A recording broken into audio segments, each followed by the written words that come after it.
বিদ্যুৎ ও জ্বালানি সংকটে ব্যাহত হচ্ছে শিল্প উৎপাদন। 2030 সাল নাগাদ পরিস্থিতি আরও খারাপ হবে। সংকট নিরসনে উচ্চ মূল্যের জ্বালানি আমদানি চাপে ফেলছে অর্থনীতিকে। শনিবার ঢাকা চেম্বার আয়োজিত জ্বালানির দাম ও সরবরাহ বিষয়ক সেমিনারে এসব কথা উঠে আসে, যেখানে আলোচকরা এ খাতের বিভিন্ন চ্যালেঞ্জের কথা তুলে ধরেন। এনার্জি কিন্তু অনেক ফর্মে ইউজ করা যায়।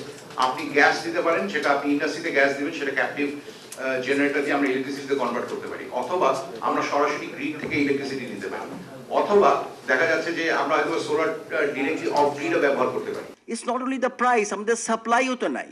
একটা যদি হতো ঠিক আছে আমি 100 টাকা দিলে আমি পাবো, যত দিতে পারবে না। আমরা যদি প্রোডাক্টিভ সেক্টরগুলোকে ঠিক না রাখি, এই যে আমাদের যে ডলার আসে, এই ডলার আসাটা বন্ধ হয়ে যাবে। চ্যালেঞ্জ মোকাবেলায় জ্বালানি আমদানিতে স্বচ্ছতা ও অপচয় বন্ধের তাগিদ দিয়েছেন শ্বেতপত্র কমিটির সদস্য ও জ্বালানি বিশেষজ্ঞ মোহাম্মদ তামিম। আমাদের কিন্তু গ্যাসের প্রচন্ড সিস্টেম লস হচ্ছে, 9.8% এর মতো system loss. 135 million per day is a huge amount. এইটা যদি আজকে ইন্ডাস্ট্রিকে দেওয়া যেত, তাহলে কিন্তু ইন্ডাস্ট্রি গ্যাস শর্টেজের যে প্রবলেমটা এই মুহূর্তে আছে সেটা অনেকখানি কমে যেতে পারত।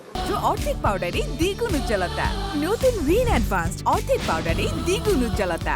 জ্বালানি উপদেষ্টা জানালেন, শিল্প খাতের জ্বালানি সংকটের সাময়িক নিরসনে ব্যবসায়ীরা চাইলে ভোলা থেকে গ্যাস নিয়ে আসতে পারবেন। ভোলাতে কিছু উদ্বৃত্ত গ্যাস আছে, একটি মাত্র কোম্পানিকে দেওয়া হয়েছে এইটার, আমরা এটাকে উন্মুক্ত করে দেব। আপনারা সিএনজি কিংবা এলএনজি যেটাই করতে পারেন, আপনাদের কারখানার জন্য ব্যবহারযোগ্য করতে পারেন। চলতি বছর বিদ্যুৎ ও জ্বালানি খাতে 52,000 কোটি টাকা ভর্তুকি দেওয়া হচ্ছেও বলে জানান উপদেষ্টা। সাবসিডি সেটার পরিমাণ প্রায় 3,000 টাকা।